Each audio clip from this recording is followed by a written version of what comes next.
Vérissure, le numéro 1 des alarmes en France. Rendez-vous sur vérissure.fr pour votre demande de devis gratuit. Vérissure présente.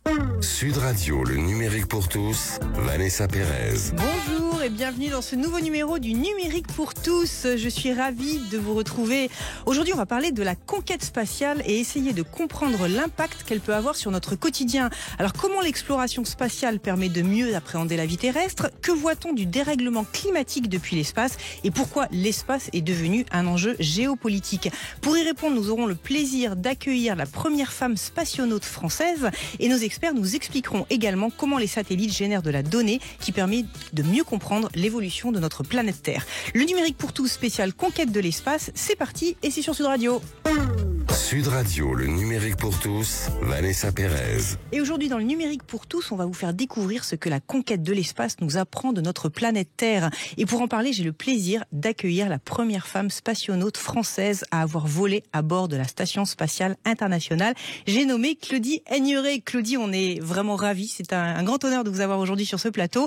Donc, votre CV est long, mais je vais essayer d'aller rapidement. Vous avez effectué plusieurs vols et séjours à bord des vaisseaux Soyouz, de la Station spatiale russe Mir et de la Station spatiale internationale. Depuis novembre 2005, vous êtes conseiller du directeur général de l'Agence spatiale européenne. Vous avez été ministre délégué à la recherche et aux nouvelles technologies. Et vous êtes également membre de l'Académie des technologies et de l'Académie de l'air et de l'espace. J'ai rien oublié ? Sûrement, mais... Bonjour. J'ai eu aussi le bonheur de présider des superbes établissements de culture scientifique et technique, le Palais de la Découverte et la C'est important de le préciser. C'est important. Exactement. C'est important. En fait, avant de commencer, j'aimerais vous demander, Claudie, quand on revient de l'espace, est-ce qu'on revient différent sur cette planète Terre ? Je crois que je peux répondre oui, parce que déjà, on a réalisé un rêve d'enfant, pour moi. On n'a pas tous la chance de réaliser ces rêves.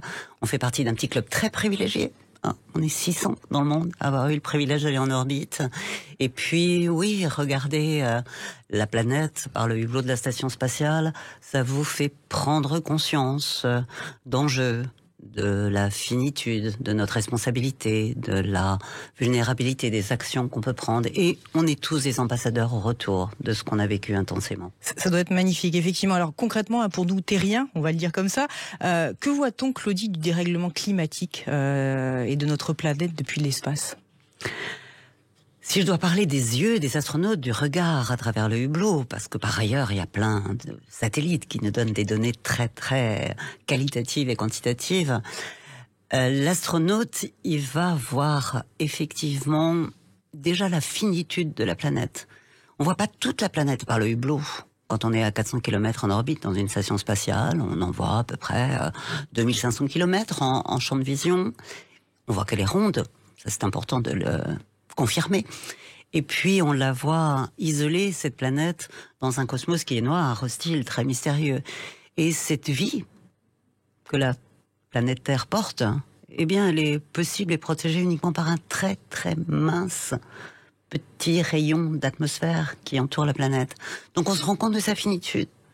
On se rend compte de sa beauté, bien évidemment. On pourra y revenir, c'est magnifique.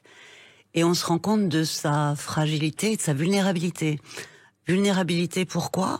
Parce que, à la fois, elle est isolée, qu'elle est soumise à des forces naturelles importantes. Les éruptions volcaniques, on voit les incendies, on voit des tempêtes de sable, on voit des cyclones majeurs. Donc on se rend bien compte de cette vulnérabilité. Et je dirais que les astronautes qui ont plus récemment volé que moi disent qu'ils se rendent compte de l'intensité et de la fréquence de ces événements majeurs. Tout ça étant lié effectivement à ce changement climatique qui perturbe l'atmosphère de la Terre. Justement, et concrètement, Claudie, vous revenez avec beaucoup de données quand on fait un voyage dans l'espace. Comment ces données permettent de dresser un constat et justement de tirer des conclusions pour les actions à venir sur Terre ? C'est quoi les conclusions sur notre vie de terrien, on va dire ? Alors, des données, effectivement, il y en a beaucoup. Mais je le disais, en ce qui concerne le changement climatique, ces variables climatiques essentielles qui nous permettent de suivre l'évolution de ce changement climatique, elles sont en grande partie liées aux données spatiales, mais par les satellites, pas les données des yeux des astronautes. Ce que l'astronaute fait à bord, ce sont des programmes scientifiques de unique, puisqu'on ne peut pas s'affranchir de la gravité au sol. Donc on rapporte des données scientifiques dans le domaine des sciences du vivant, de la médecine, de la biologie, des données scientifiques dans le domaine de la physique des fluides, de la physique de la combustion, qui permettent de modifier des hypothèses scientifiques de longue date ou qui permettent d'être innovants dans une façon de considérer. Oui, un exemple accessible de quelque chose qui nous... Vous parliez de la microgravité, par exemple? Oui, la microgravité. Alors, vous le savez, je suis un médecin rhumatologue, donc je me suis beaucoup intéressée à ce que devenait notre système musculaire et notre système squelettique quand on se retrouve en microgravité, à flotter sans aucun poids, et donc avec une moindre utilisation de nos muscles et de notre squelette. Eh bien, effectivement, on atrophie nos muscles, on fragilise notre squelette. Ça, il y a 30 ans, on le regardait, on ne le comprenait pas, on l'expliquait pas. Et quand on était au sol, ce problème-là, on l'avait déjà rencontré chez les personnes vieillissantes, ce qu'on appelle l'ostéoporose de la femme après la ménopause. Et on disait, c'est une question d'hormones. On n'avait pas évoqué les problèmes mécaniques de stimulation par la contrainte de gravité. Et donc, par exemple, dans ce cadre-là, on a transformer le paradigme. Et aujourd'hui, vous le savez, l'exercice physique, par exemple, est remboursé par la sécurité sociale dans les traitements préventifs de cette ostéoporose, de cette décalcification.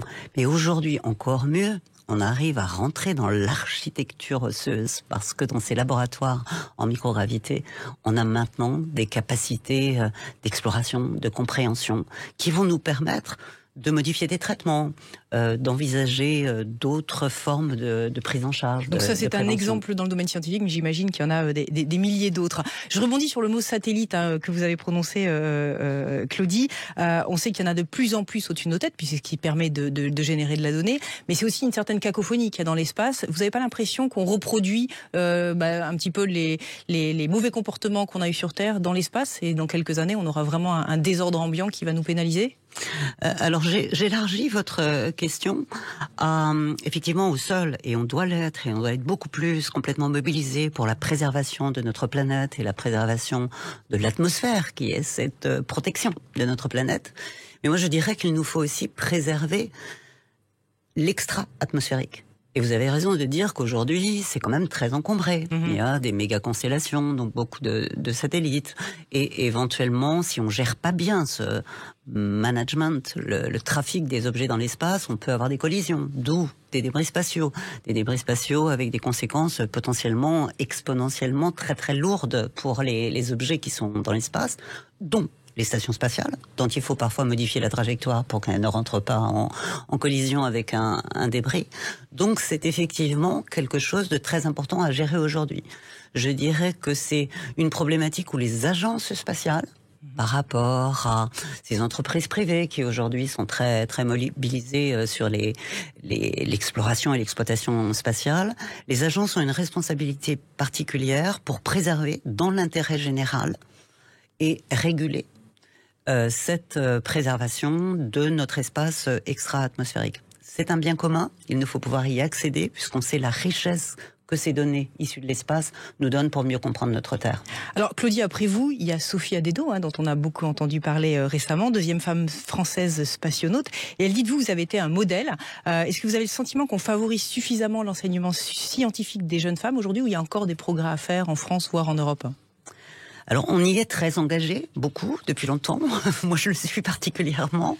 On a l'impression de ne pas progresser suffisamment, mais ça progresse un petit peu. Pour reprendre l'exemple de Sophie Adedot, la sélection à laquelle j'avais participé avec l'Agence française de l'espace, le CNES, en 1985, nous étions 10% de candidates féminines et j'avais eu la chance d'être la femme faisant partie de l'équipage, de l'équipe. Là, la sélection de l'Agence spatiale européenne dont est issue Sophie Adedot, il y avait déjà 24% de candidats. Beaucoup mieux déjà. Donc on est passé de 10 à 24. Et puis si vous regardez le collectif des astronautes de l'Agence spatiale qui ont été présentés il y a quelques semaines, eh bien on est à presque à 50%. Bon, il y a une progression, alors voilà, on va donc il y a une progression, et je pense que ça, ce sont des beaux exemples inspirants qui ouvrent des portes, qui brisent un peu ces stéréotypes, ces rêves qu'on s'autorise pas. Quand on a des exemples incarnants de possibilités de s'épanouir dans une carrière, d'y arriver, on se dit pourquoi pas moi? Exactement. Plutôt que vous êtes dans le pas pour collectif, moi. comme vous le dites. Et donc, il y a cet aspect-là, mais c'est pas la seule chose. L'enseignement des sciences aujourd'hui, il doit sûrement s'adapter aussi au XXIe siècle. C'est pas la même chose qu'au siècle précédent. Vous, médias, vous avez aussi un rôle à jouer. C'est pour ça que vous êtes là aujourd'hui. Voilà, pour que cette diversité, cette mixité soit plus représentative de ce qu'est notre société. Alors Claudie, on en vient au privé, parce qu'on sait qu'aujourd'hui, il y a des budgets considérables qui sont alloués par des gens comme Elon Musk pour la conquête de l'espace. Est-ce que vous avez le sentiment qu'il y a derrière ça une volonté de faire progresser plutôt le tourisme de masse ou bien la science? Quel regard vous portez sur... Je pense que votre question n'est pas tout à fait complète, si je peux me permettre, parce que d'une part, ces entreprises privées, sont beaucoup accompagnées par la puissance publique et les financements publics, bien évidemment, une partie de leurs possibilités viennent de leurs propres ressources, mais c'est plus de 80% qui vient de la puissance publique pour être d'ailleurs innovant, agile et émulant pour faire transformer un petit peu les modèles. Donc ça, c'est très bien. C'est le premier point. Et puis ensuite, il y a un petit peu de tourisme, c'est dans l'air du temps, mais ça sera jamais un tourisme de masse. Et je crois qu'il faut qu'on soit très précautionneux par rapport à cette avancée. Et surtout, c'est le monde économique qui s'ouvre. Vous avez beaucoup parlé de data, on parle de numérique. La collecte de données dans l'espace, c'est l'objectif principal de ces entreprises privées qui sont là. Alors, collecte de données, et puis, bien sûr, on va voir apparaître aussi des stations spatiales à visée de développement de la R&D d'entreprises privées. Et ça, c'est quelque chose où on est tout au début de l'aventure, mais on est aujourd'hui bien armé pour pouvoir donner des résultats intéressants dans des véritables laboratoires, ce qui n'était pas tout à fait le cas au XXe siècle, mais qui aujourd'hui n'est plus une promesse, c'est une réalité. Clotilde, une poignée de secondes, 30 secondes. L'espace est aujourd'hui un enjeu, un lieu d'enjeu géopolitique et économique. Est-ce que pour vous, il faut réouvrir les traités internationaux ?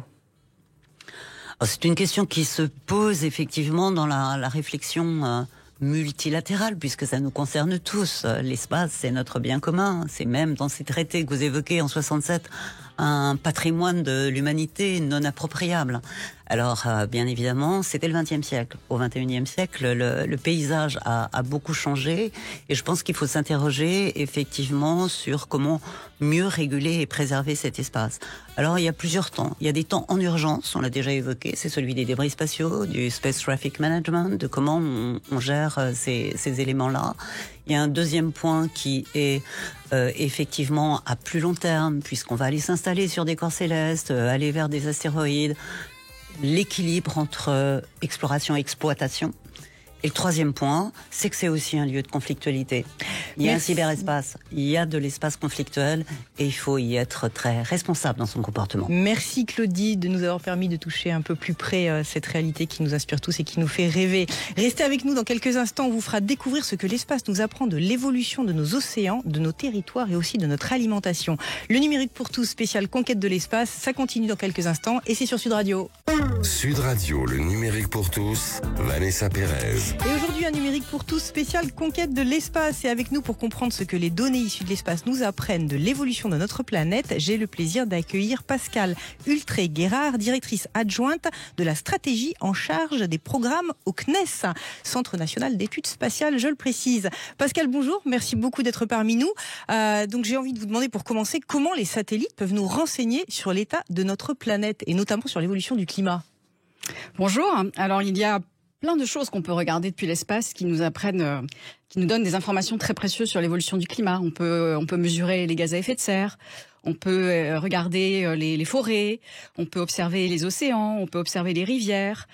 Et en particulier, nous avons depuis 30 ans lancé une gamme de satellites qui mesurent le niveau des océans très précisément. Donc ce sont des satellites qui sont à 1300 km et qui sont capables de voir des variations de topographie du niveau des océans de 1 cm. Donc c'est comme si vous voyiez un dé à l'autre bout de la France. Oui. Donc c'est quand même des précisions remarquables.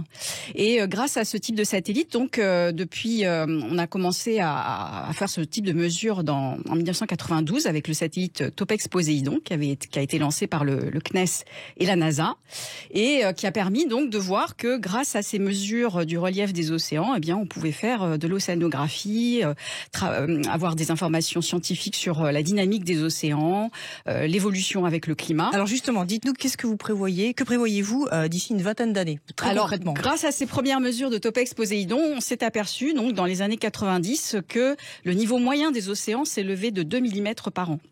Et maintenant, avec les satellites de la série Jason et les satellites Sentinelle de Copernicus, on s'aperçoit que actuellement le niveau des océans moyens s'élève de plus de 4 mm par an. Donc on a un accroissement de l'élévation du niveau des océans qu'on voit grâce aux satellites.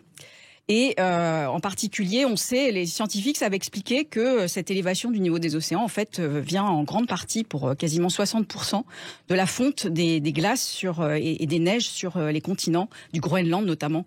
Et donc, on a quand même une tendance qui n'est pas très très rassurante, puisque vous prenez 4 mm par an, vous voyez, au bout de 20 ans, vous avez une élévation presque de 10 cm du niveau des océans, ce qui est quand même significatif. Donc concrètement, ça veut dire que vous pouvez vendre vos données aux collectivités, à des industriels du BTP, ils vont être intéressés pour justement anticiper quelque part les constructions sur les territoires, sur les littorales. C'est un peu comme ça que vous fonctionnez? Alors effectivement, l'émission dont on parle, Topex Poséidon, Jason et maintenant SWOT, qu'on lance actuellement, sont des missions qui servent d'abord aux scientifiques pour comprendre comment fonctionne notre planète, comment elle réagit avec le changement climatique. Et après, effectivement, on va ouvrir ces données. Il y en a des quantités considérables. Si on prend la mission SWOT, c'est plusieurs téraoctets par jour de données. On ouvre ces données, effectivement, à un public plus large, si je puis dire, qui peut concerner les industriels, les pouvoirs publics, etc. Et ce qui est important, parce qu'on est sur des données assez complexes, c'est qu'on a également des programmes au niveau des agences spatiales, au niveau de l'Union européenne, pour permettre aux utilisateurs de s'approprier ces données, de savoir les utiliser, savoir les interpréter. Alors, ces données, elles concernent le monde entier, aussi bien la Chine, les États-Unis, l'Europe. Vous partagez tous ensemble, établissements scientifiques, ces données avec les autres continents, ou alors il y a des silos politiques et en fait la donnée n'est pas partagée. Comment vous fonctionnez au niveau de la coopération internationale? On partage déjà parce que comme une grande partie des missions spatiales sont des missions à caractère scientifique, et donc la tradition dans le monde scientifique, c'est de partager les données.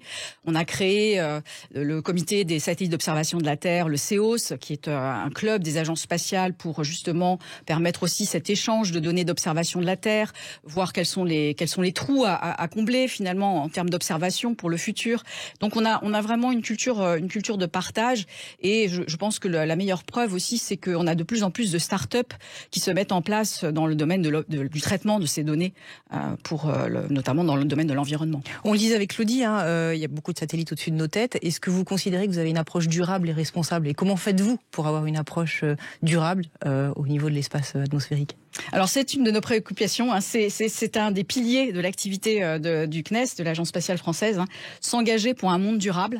Alors ça concerne toutes nos activités, tous nos sites aussi, en particulier l'objectif c'est d'avoir 90% des énergies renouvelables sur le centre spatial guyanais, et donc on est vraiment très très impliqué dans ce domaine-là pour réduire l'empreinte environnementale de nos activités, qu'elles soient au sol d'ailleurs ou dans l'espace. Merci beaucoup Pascal Hultré-Guérard, donc je rappelle le Centre national d'études spatiales. Notre dernière intervenante d'ailleurs, imagine et déploie des solutions spatiales pour comprendre, protéger et gérer durablement les ressources de la planète. Et j'ai le plaisir d'accueillir Claire Dufaux. Claire, bonjour, vous êtes responsable des applications Océan et Climat au sein du groupe international CLS. Expliquez-nous en quoi consiste l'activité de CLS. Bonjour Vanessa, CLS est une entreprise toulousaine qui a été créée en 1986 par le CNES pour opérer au départ le système satellite Argos. C'est un système qui est connu pour les balises qui permettent de suivre les animaux sauvages ou les skippers quand ils sont sur les courses larges. Depuis, CLS a étoffé son expertise satellite. Et nous sommes aujourd'hui un groupe de 900 collaborateurs internationaux, donc répartis sur 30 sites. Et notre activité consiste à utiliser les données numériques spatiales pour créer des solutions concrètes face aux enjeux de protection de la planète. Donc en développant des services qui sont basés sur 3 types de données numériques. D'abord, les données qui sont des collectes de données environnementales, donc avec la localisation, des observations des océans, observations des terres et des mers, et la surveillance aussi des activités maritimes et terrestres. Alors c'est très clair. Alors vous allez nous donner quelques exemples, Claire, des exemples très concrets, puisque vos observations permettent notamment de lutter contre la diffusion de macroplastiques dans les océans. Comment cela est possible ? C'est possible en accompagnant en fait les gouvernements à comprendre le devenir de ces macroplastiques à l'aide de déploiement de petites balises Argos à l'embouchure de fleuves. C'est ce que l'on a réalisé il y a peu de temps en Indonésie. On a pris en compte 3 fleuves qui étaient concernés par cette pollution et on a en fait suivi le voyage de ces petites balises depuis l'embouchure des rivières jusque dans les océans en regardant leur position toutes les heures. Et on a pu mettre en évidence qu'elles s'échouent en grande majorité en quelques semaines sur les côtes à proximité de la rivière. Et c'est une information utile pour le gouvernement pour savoir quelles sont les zones littorales qui sont concernées, pouvoir à terme mettre en place des actions de nettoyage, en attendant bien sûr que des actions de limitation de ces polluants à la source soient prises localement dans le pays. Alors un autre exemple pour le plaisir, grâce à vous, on sait si on pourra toujours consommer du poisson ou non dans les prochaines années. Comment cela est possible ? Alors disons qu'on fournit d'une part des outils de connaissance aux biologistes qui cherchent à comprendre le comportement des poissons. En effet, aujourd'hui, on peut, par exemple, si on prend le cas de la population du thon rouge en Méditerranée, qui était gérée avec un quota de pêche et qui n'avait pas de réel succès de protection, on s'est rendu compte grâce à un marquage par satellite que cette population était en fait la même que celle qui se déplaçait jusqu'en Atlantique Nord, où il y avait également un quota de pêche. Et donc cette découverte a permis de mettre en place de nouveaux quotas et de protéger l'espèce. Et d'autre part, grâce à l'observation satellite, on peut également identifier les situations de pêche illégale. Il faut savoir qu'aujourd'hui, un poisson sur 5 consommé est encore provenant de la pêche illégale. Et ça, c'est à l'aide de techniques satellites qui peuvent voir à travers les nuages et aussi la nuit. On peut identifier les bateaux qui pêchent et voir s'ils ont l'autorisation ou non d'être là. D'accord, c'est très concret et très clair. Venons-en à la visite récente d'Emmanuel Macron aux États-Unis, Claire. Le travail que vous faites avec les données spatiales a permis notamment de nourrir la discussion avec le président américain Joe Biden au sujet de la préservation de l'environnement. Concrètement, quel type de données leur avez-vous fourni pour alimenter cette discussion ? Alors c'est vrai que le spatial c'est une clé de voûte de l'intérêt de collaboration internationale en particulier entre la France et les USA. On a dans 2 jours le lancement du satellite SWOT dont on attend beaucoup pour la gestion de l'eau. Et justement en fait cette information sur la montée du niveau des mers, c'est altimétrique depuis les années 90 surveille cette montée des eaux. Est très importante pour la vie sur les littoraux. Et donc, c'est ce genre d'informations qui, en fait, sont au cœur d'échanges autour de l'Observatoire spatial du climat entre les États-Unis et la France. Parfait. Merci beaucoup, Claire. On va laisser le mot de la fin à Claudie. Claudie, on l'a vu, toutes les données qui sont recueillies nous aident dans notre quotidien et sont aussi un enjeu politique et géopolitique. L'Europe a une vraie place à prendre ou à jouer dans ce domaine-là. Comment se nous placer ? Bien évidemment, la France et l'Europe, parce que les enjeux sont globaux, sont bien placés parce qu'ils ont des talents, des expertises scientifiques et technologiques de très très grande qualité, qu'ils sont très ouverts à cette coopération dont on a parlé précédemment et qu'ils sont même souvent, je dirais, en première ligne sur ce qui concerne le développement durable, la soutenabilité et l'accumulation de données pour une meilleure connaissance. Vraiment, je dirais que la France et l'Europe sont les leaders de cette interaction. Et donc sur le plan géopolitique, c'est important, c'est de la puissance et de l'influence. Sur le plan économique, bien évidemment, ces données sont au service de ces startups, de ces entreprises, des pouvoirs publics qui vont les utiliser. Et c'est là où l'espace, on se rend compte, il est au cœur de notre vie quotidienne. Et donc effectivement, l'ambition française et l'ambition européenne, c'est majeur. Et d'ailleurs, nos gouvernements l'ont montré récemment, parce qu'on a eu une conférence ministérielle dont on peut être fier du résultat. Merci beaucoup Claudie, Pascal et Claire. C'était un plateau très féminin aujourd'hui. Merci pour vos éclairages respectifs. Le numérique pour tous, c'est fini pour aujourd'hui. On se retrouve toute la semaine en podcast et sur les réseaux sociaux. Je vous souhaite une excellente fin de week-end et je vous dis à la semaine prochaine. Sud Radio, le numérique pour tous, Vanessa Pérez. Avec Vérissure, le numéro 1 des alarmes en France. Rendez-vous sur vérissure.fr pour votre demande de devis gratuit.